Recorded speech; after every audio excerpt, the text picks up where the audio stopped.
Hello and welcome back to the Britlit Book Club. I'm your host Vanessa and I'm thrilled you've joined me today because we are talking about one of the most intense, haunting, and frequently misunderstood novels in all of British literature, Emily Brontë's Wuthering Heights. Before we dive in, grab yourself a cup of tea. I'm drinking something quite dark and stormy this morning.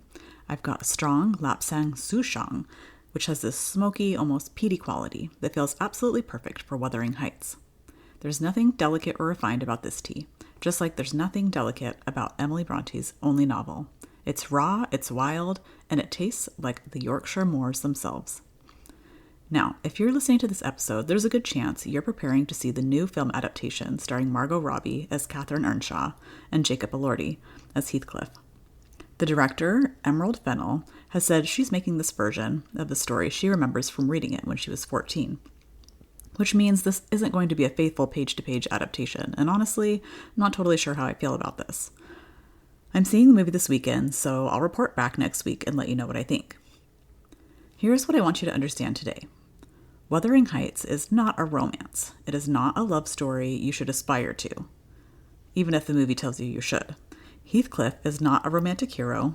He's actually an abuser and a villain. What Emily Brontë created in 1847 was a Gothic psychological study of obsession, revenge, class, and how trauma cycles through generations. It shocked Victorian readers. It continues to disturb the modern readers. And it's one of the most brilliant novels ever written.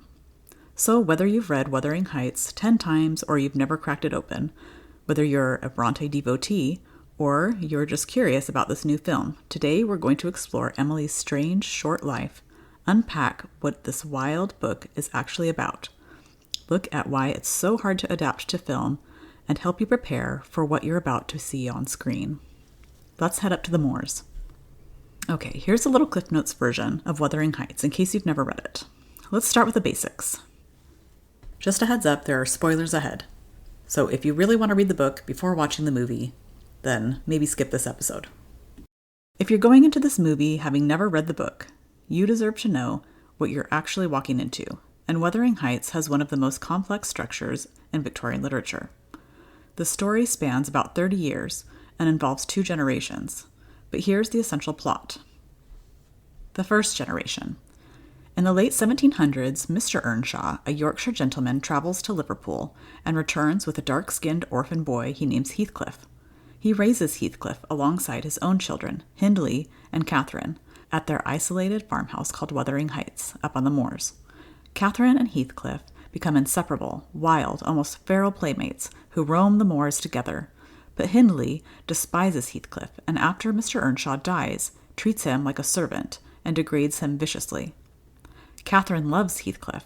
She famously says, "I am Heathcliff," but she also wants social status and comfort. So when Edgar Linton, a refined, wealthy gentleman from the neighboring estate, Thrushcross Grange, proposes to her, she accepts. She tells the housekeeper, Nellie Dean, that it would degrade her to marry Heathcliff. Heathcliff overhears this, and that night he disappears. 3 years later, Heathcliff returns, mysteriously wealthy, refined, and well-bent on revenge. Catherine is now married to Edgar and living at Thrushcross Grange. Heathcliff deliberately marries Edgar's sister, Isabella, to hurt them both.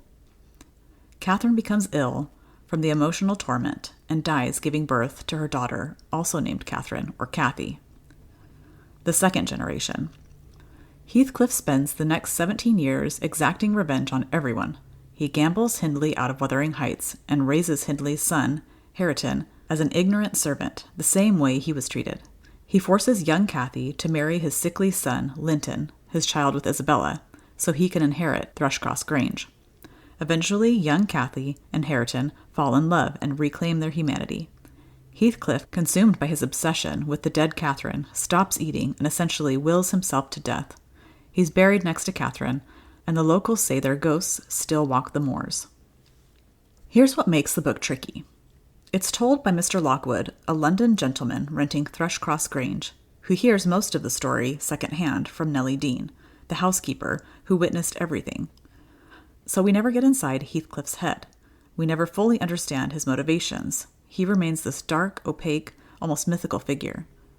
Most film adaptations cut the entire second-generation storyline and focus only on Catherine and Heathcliff. We'll talk about whether that's a good choice in a moment. That's the basic plot. Now, let's talk about who wrote this extraordinary, disturbing book. Emily Brontë lived one of the most isolated interior lives of any major author. While her sister Charlotte eventually traveled, married, and moved in literary circles, Emily barely left Haworth. She died at 30 years old, never published another word after Wuthering Heights, and remains one of literature's most enigmatic figures. She was born in 1818 at Haworth Parsonage in Yorkshire, the fifth of 6 children born to Patrick Brontë, an Anglican clergyman, and Maria Branwell. Her mother died when Emily was 3. 2 older sisters died of tuberculosis at boarding school when Emily was 6, the same school, incidentally, that Charlotte later fictionalized as the horrific Lowood in Jane Eyre. After that trauma, Emily and her siblings, Charlotte, Branwell, and Anne, were essentially left to raise themselves in the isolated parsonage, surrounded by the wild Yorkshire moors, and they created elaborate fantasy worlds. Charlotte and Branwell created the imaginary kingdom of Angria. Emily and Anne created Gondal, a mythical island full of passion, war, rebellion, and Gothic drama. They wrote stories, drew maps, created characters, and essentially lived inside the imaginary worlds well into adulthood. Emily's Gondal poetry survives. It's full of darkness, violence, nature, and intense emotion. Emily was famously shy and reclusive. When she tried to work as a teacher, she became so homesick that she had to return to Haworth. She briefly went to Brussels with Charlotte to study languages, but hated it and came home. She was happiest at home, alone on the moors with her dogs. She was physically strong, tall, capable, fierce. There are stories of her beating her dog Keeper with her bare fists when he misbehaved, then tenderly nursing his wounds. She separated fighting dogs with her hands. She once cauterized her own rabid dog bite with a hot iron rather than see a doctor. Charlotte described Emily as someone who would walk for miles across the moors, stand in storms, and seemed almost more comfortable in nature than in human company. The moors weren't just scenery for Emily, they were her emotional landscape, her church, her freedom. Let's talk about her relationship with Branwell, her brother. Emily's brother Branwell was brilliant, charming, and self-destructive. He was supposed to be the family genius. Patrick Brontë had high hopes for his only son, but Branwell struggled with addiction, failed at various careers, and had a disastrous affair with his employer's wife. He died of tuberculosis and alcohol abuse in 1848, shortly after Wuthering Heights was published. Many scholars see Branwell's self-destruction in Heathcliff's character, that combination of charisma, violence, self-loathing, and obsessive love. Emily watched her brother destroy himself and everyone around him. She understood addiction. She understood how trauma becomes violence, becomes tragedy. In 1846, Charlotte discovered Emily's poetry and convinced her to publish. The 3 sisters published a joint poetry collection under the pseudonyms Currer, Ellis, and Acton Bell. Charlotte, Emily, and Anne. It sold exactly 2 copies. But then Charlotte wrote Jane Eyre, Anne wrote Agnes Grey and the Tenant of Wildfell Hall, and Emily wrote Wuthering Heights. All published in 1847 to 1848. They used male pseudonyms because women writers weren't taken seriously. Wuthering Heights was published in December 1847 to confused and often hostile reviews. Critics called it coarse, brutal, morbid, and disagreeable. They literally didn't know what to do with its psychological violence and Gothic intensity. Many assumed only a man could have written something so dark. Emily never responded to criticism. She never defended her work. She just went back to the moors. In September 1848, Emily caught a cold at Branwell's funeral. She refused medical treatment, refused to rest, and kept going about her daily chores. By December, she could barely breathe. She died on December 19, 1848, just 30 years old, still refusing to see a doctor, even on her deathbed. Charlotte wrote that Emily died with her hand in mine, and that she had never seen such courage. Emily's last words were reportedly, "If you will send for a doctor, I will see him now." She left behind 1 novel, some poetry, and a legacy that still haunts us. Now, why does her life matter for understanding Wuthering Heights? Because the isolation, the moors, the family tragedy, the watching Branwell self-destruct, the understanding of how environments shape people. All of that pours into the novel. Emily knew what it meant to be trapped. She knew what it meant to love something wild and destructive. She knew the moors aren't romantic scenery. They're harsh, dangerous, and indifferent to human suffering.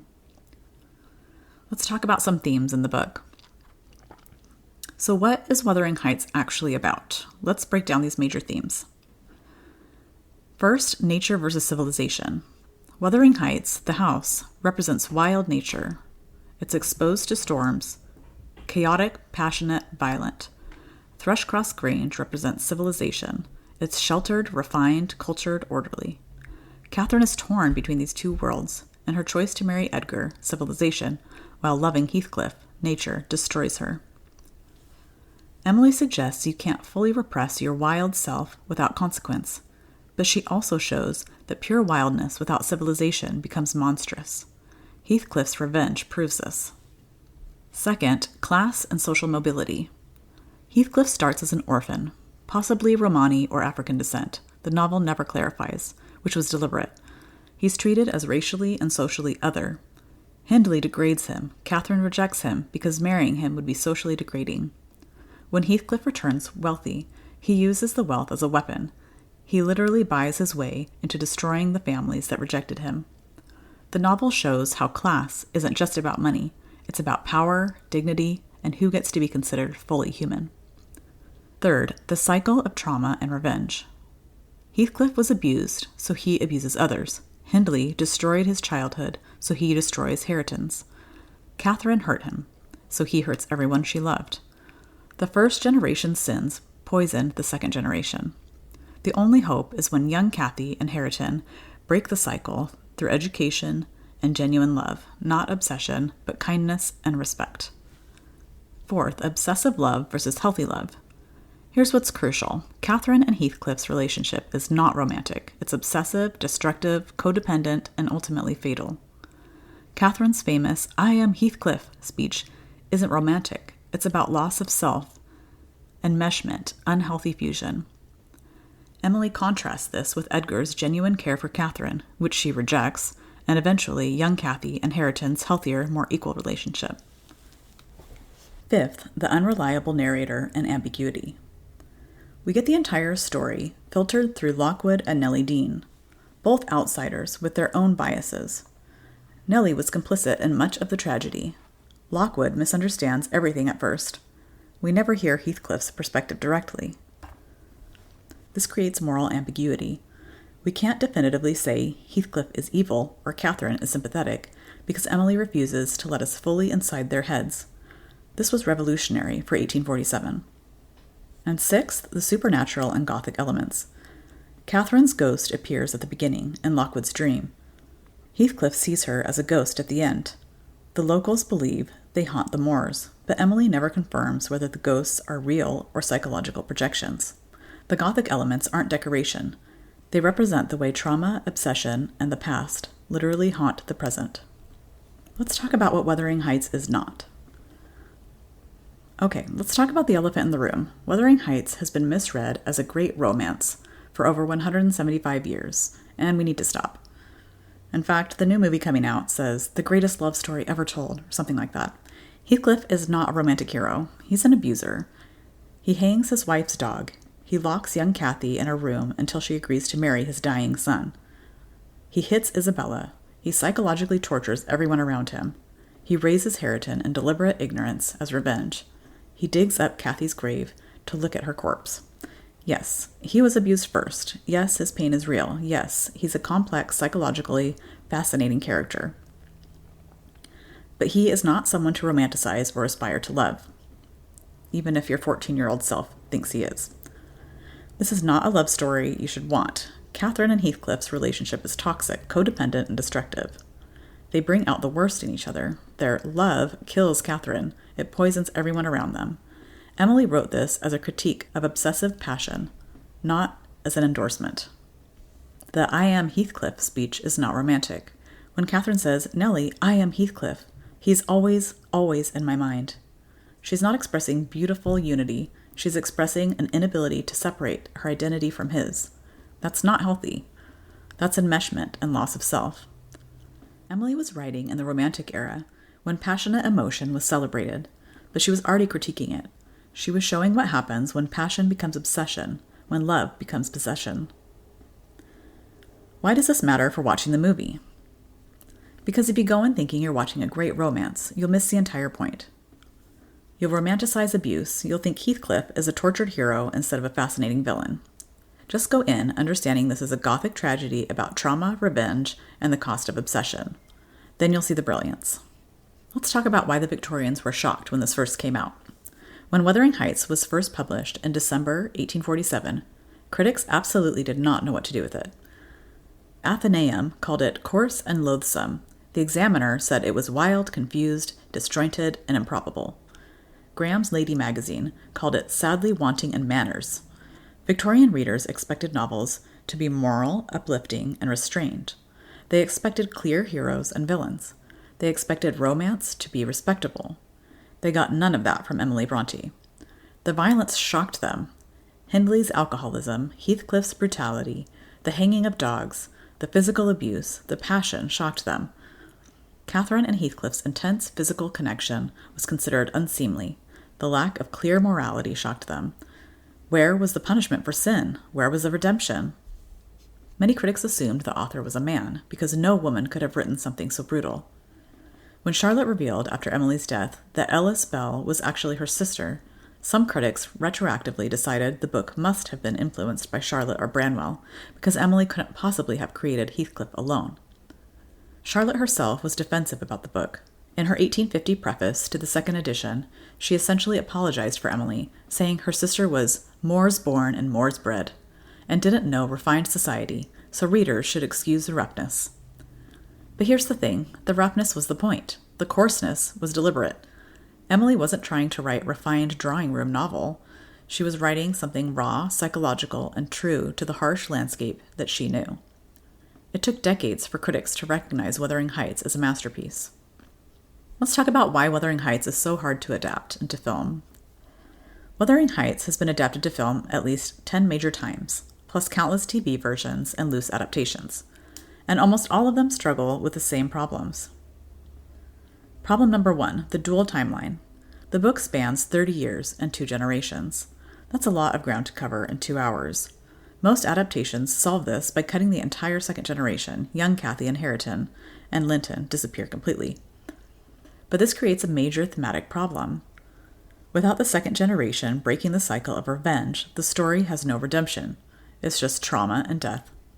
Emily deliberately included that hopeful ending. She showed that the next generation could choose differently.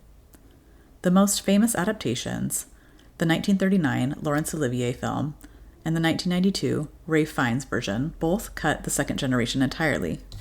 Problem number 2, unreliable narrators. Film is a visual medium. It's hard to convey that we're getting everything filtered through Nellie and Lockwood's perspectives. Most adaptations just show events directly, which removes the ambiguity and moral complexity. We lose the sense that maybe Nellie is an unreliable witness. Maybe she's more complicit than she admits. Maybe Lockwood misunderstands what he's seeing. Problem number 3, we never get inside Heathcliff's head. In the book, Heathcliff never explains himself. We never get his internal monologue. He remains opaque, mysterious, and mythical. Emily deliberately withheld his perspective, but film audiences expect to understand character motivation, so adaptations often add scenes of Heathcliff explaining his pain, showing his suffering, making him more sympathetic, which undermines Emily's deliberate choice to keep him unknowable. Problem number 4, the romance problem. Most adaptations lean hard into the great tragic romance angle because that's what sells tickets. They make Heathcliff more sympathetic, Catherine more romantic, and the relationship more aspirational. They cut or downplay the abuse, the violence, the ugliness. They focus on the passion, and the Moors and the doomed love. This fundamentally misreads the book. Problem number 5, the Moors themselves. The landscape in Wuthering Heights isn't just a setting, it's almost a character. The Moors represent freedom, wilderness, and indifference to human suffering. They're harsh and beautiful and dangerous. But filming on actual Yorkshire moors is difficult, expensive, and weather-dependent. Many adaptations film elsewhere or use studio sets, which loses the essential atmosphere.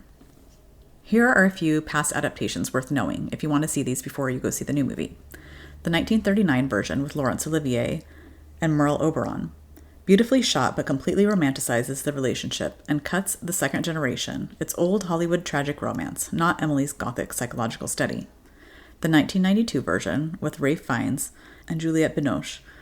Darker, more passionate, still cuts the second generation. Fiennes is appropriately intense and brutal. 2011 version with Kaya Scodelario and James Howson actually includes some of the second generation. Howson was cast as Black Heathcliff, which makes the racial othering explicit. It's interesting, but got mixed reviews. Andrea Arnold's 2011 version, naturalistic, almost documentary style, focuses heavily on the physical landscape and connection to nature. Very different approach. None of them quite capture the book's complexity, and that's partly because the book itself is almost unfilmable. It's too internal, too ambiguous, too structurally complex. Which brings us to Emerald Fennell's version. Let's talk about what we know and predictions for this movie. So what do we know about the new Margot Robbie and Jacob Elordi, Wuthering Heights? Here's what we know. It's directed by Emerald Fennell, who made Promising Young Woman and Saltburn. Fennell is known for subversive takes on class, gender, and power, which actually makes her perfect for Wuthering Heights if you understand it's about power and revenge and not romance. Fennell had said she's making a version she remembers from reading it as a 14-year-old girl, which means this is not going to be the faithful adaptation I was hoping for. It's going to be filtered through memory, emotion, and her own directorial vision. Margot Robbie is Catherine. Jacob Elordi is Heathcliff. Both are massive stars known for complicated, messy characters. But as I talked about last week with Essie Fox, I think casting a white Heathcliff was a huge missed opportunity, especially in this day and age. And if you haven't listened to that episode, I highly encourage you to go back because she has written a book called Catherine, which is from Catherine's perspective inside of her mind. And I haven't read it yet, but it's going to be fascinating. It comes out in April. So Fennell's comment about adapting her memory is actually liberating. Sometimes the feeling of a book matters more than the plot accuracy. Maybe what she remembers is the intensity, the wildness, the gothic atmosphere. Maybe that's what she'll prioritize over strict faithfulness. Given Fennell's previous work, I predict she won't romanticize the abuse. Promising Young Woman was specifically about deconstructing romantic narratives around assault and revenge. She understands power dynamics, and hopefully she won't make Heathcliff a swoon-worthy hero. I think she might lean into the class critique. Saltburn was all about class resentment and the violence of social hierarchies. Heathcliff's revenge as class warfare fits her themes perfectly. I'm curious whether she'll include the second generation or cut it out entirely. Given her interest in cycles of abuse and revenge, she might keep it, but that would require a longer runtime. My predictions? This will be a gothic, atmospheric, and possibly quite dark. Margot Robbie's Catherine will be complicated, not just romantic heroine, but someone genuinely torn and destructive. Jacob Elordi's Heathcliff will be intense and probably quite frightening, not softened. The Moors will be shot beautifully and harshly. It might take significant liberties with plot, but hopefully capture the emotional truth. It will probably divide audiences. People expecting romance will be disappointed. People wanting something subversive will be fascinated. Here's what I hope. I hope Fennell doesn't feel obligated to include every plot point from the book. I hope she makes bold choices. I hope she understands the book is about trauma and class and revenge, not epic romance. And I hope she films on the actual Yorkshire moors, because that landscape is essential. So, how should you prepare to see this film? Here's my advice. If you've never read the book, you don't need to read it first. This isn't going to be a faithful adaptation anyway. But go in knowing this is gothic, psychological drama, not romance. Heathcliff is a villain, not a hero. The relationship is toxic and destructive on purpose. It's about class, revenge, and cycles of trauma. The ending, if they include it, offers hope through the next generation, although I haven't seen any of that in the trailer, so we'll see. Don't expect a love story. Expect a dark, intense exploration of obsession. If you have read the book, let go of expecting faithfulness. Fennell has said this is her memory of the book at 14. Embrace the adaptation as interpretation, not translation. Focus on whether she captures the emotional truth, the wildness, the class resentment, the gothic atmosphere, the harsh beauty of the moors. Notice what she chooses to include or cut. Those choices will tell you what she thinks the book is fundamentally about. Here's what to watch for. How is Catherine characterized? Victim, agent, or both? Is Heathcliff sympathetic or frightening? How is the landscape used? Is it just scenery or essential to the story? Is Heathcliff's outsider status racial, economic, or both?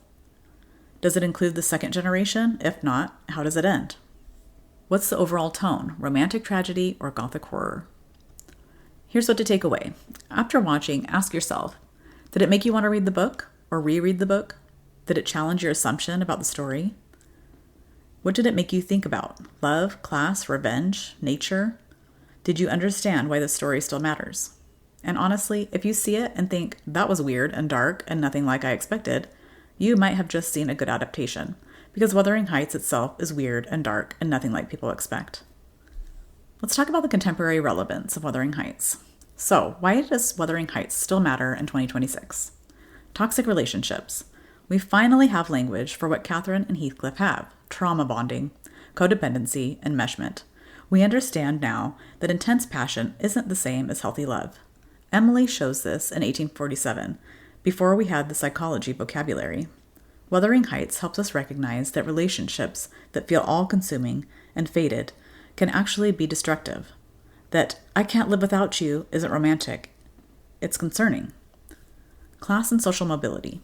Heathcliff's story resonates because we still live in a world where class, race, and social status determine opportunity, where being other means fighting twice as hard for half the recognition, where wealth is used as a weapon and revenge.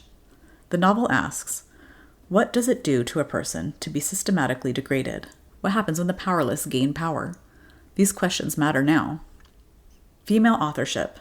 Emily wrote under a male pseudonym because women weren't taken seriously. She created one of literature's most complex, morally ambiguous works, and critics assumed a man must have written it. Her story reminds us that women have always been writing challenging, brilliant, subversive work, even when they had to hide to do it. The natural world. In an era of climate crisis and increasing urbanization, Emily's moors feel even more significant. She knows nature as beautiful and harsh and indifferent, not a backdrop for human drama, but its own powerful force. The novel suggests we're shaped by our environment more than we admit. The wildness matters. The connection to land and landscape is essential to who we are. Cycles of trauma. We understand now how trauma passes through generations, how abused children often become abusive adults, how family dysfunction echoes forward. But Emily also showed that cycles can be broken. Young Kathy and Harriton choose differently. They choose education, kindness, and genuine partnership over revenge. That's hopeful. Let's talk about visiting Brontë country. If this movie makes you want to experience the real Wuthering Heights landscape, let me tell you, visiting Haworth and the moors is absolutely worth it. The Brontë Parsonage Museum is extraordinary. You can walk through the actual rooms where Emily wrote Wuthering Heights. See her writing desk, her personal items, even the sofa where she died. Standing in that dining room where the sisters walked around the table at night, reading their work aloud to each other, it's genuinely moving. You understand how isolated they were, how the house is surrounded by the graveyard, how death was always literally outside their windows. The museum has Emily's copy of her novel, her poetry manuscripts, and her tiny handwriting, and the artifacts that bring her to life. It's beautifully curated and managed by people who genuinely love the Brontës. A trip to Brontë country is not complete without a walk on the moors, as the Brontë sisters did. The landscape is genuinely harsh. This isn't gentle English countryside. It's exposed, rocky, and windswept. You understand why Emily's characters are the way they are. The moors shaped them. When we visit Brontë country on the British Book Club tour, we spend time at the parsonage, walk portions of the moors, and I share stories about the sisters' lives and the actual places where they lived. We read their poetry on the moors and discuss how landscapes shaped their literature. There's something about experiencing the physical reality of where these books were written that deepens your understanding of them. You can't fully understand Wuthering Heights without feeling that wind, seeing that vast sky, walking those stone paths Emily walked every day of her life. If this podcast or the movie inspires you to dive deeper, here are my top book recommendations. Obviously, Wuthering Heights by Emily Brontë. Read the actual novel. Don't be intimidated by the structure. Just let the story pull you in. For a biography, Emily Brontë, A Life, by Claire Harmon, is an excellent recent biography that doesn't romanticize Emily, but tries to understand her on her own terms. For literary criticism, The Mad Woman in the Attic, by Sandra Gilbert and Susan Guber, the definitive feminist reading of Wuthering Heights and other Victorian novels, brilliant analysis on female anger and confinement. For poetry, Emily Brontë, The Complete Poems. Her Gondel poetry is extraordinary and helps you understand her imaginative world. For context, The Brontës, Wild Genius on the Moors, by Juliet Barker, is a comprehensive family biography with excellent historical context. And of course, if you want to experience Brontë country in person, visit thebookclubtour.com, where I lead literary tours through Haworth, the moors, and other British literary locations, walking where Emily walked, reading her work in the landscape that shaped it. That's the ultimate way to understand Wuthering Heights.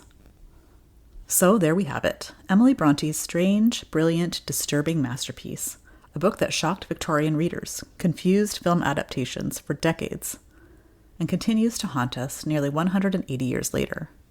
When you watch the new film, remember, you're not watching a romance, you're watching a Gothic psychological study of trauma, obsession, class, and revenge.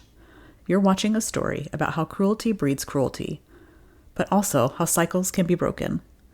You're watching what happens when wildness meets civilization and neither can win. And you're watching an adaptation of a book written by a woman who barely left her village, who walked for miles alone on the moors, who created elaborate fantasy worlds with her sister, who watched her brother destroy himself, who refused to compromise or explain herself, who died at 30, having written one extraordinary novel. Emily Brontë didn't write to please critics or fit expectations. She wrote something raw and true and startling. Whether this new film captures that, we'll have to wait and see. But I'm hopeful that Emerald Fennell, who also makes subversive work about power and class, might give us something interesting. So go see the movie, read the book if you haven't, walk the moors if you can, and let yourself be disturbed by Wuthering Heights, because that's what Emily Brontë intended. Thank you so much for listening to the Britlit Book Club today. If you want to explore British literary landscapes in person, visit thebookclubtour.com to learn more about our tours. You can also find us on Instagram at The Book Club Tour for behind-the-scenes content, literary travel inspiration, and updates on new tours. Well, my tea's getting cold, so until next time, keep reading and stay curious.